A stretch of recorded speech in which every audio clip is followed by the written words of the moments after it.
দেখেন আল্লামা ওলিপুরি সাহেব হকের বার্তা কেন? উনার নাম শুনলেই বেদাতের ওজন নষ্ট হয়ে যায়।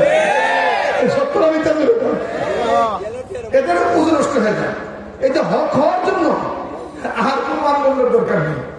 দেখবেন গত কয়েকদিন আগে ঢাকার একটি রাষ্ট্রীয় প্রোগ্রামে আমি বের হয়েছি, এক রাজনৈতিক দলের নেতা আমার হুজুর অলিপুরি সাহেব তো আপনি চিনেন কহা, তো ওনার ওয়াজ তো ভালো লাগে, কিন্তু মাইসে মাইসে উনি আঙ্গুরও করা।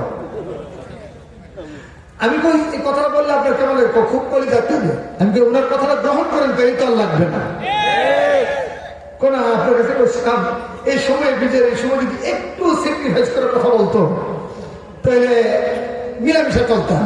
আমি বললাম আল্লামা ওলিপুরি হকের এমন এক প্রতীক, হকের এমন এক বার্তা বহন করে চলছে, সত্য কথা বলতে গিয়ে কার গায়ে লাগবে তিনি তা চিন্তা করেন না।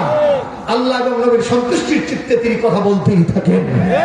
বরঞ্চ হকের জন্য তিনি কম্প্রোমাইজ করবেন দূরের কথা, বাতিলদের বিরুদ্ধে কম্প্রোমাইজ করবেন দূরের কথা। আমি দেখেছি আল্লাহর মানুষকে, আল্লাহর অলিকে দেখেছি হক বলতে বলতে তিনি মৃত্যুবরণ করতে ব্যস্ত, বাতিলের সাথে আবাস করতে ব্যস্ত। আল্লাহ হকের হায়াতে বরকত দান করুন।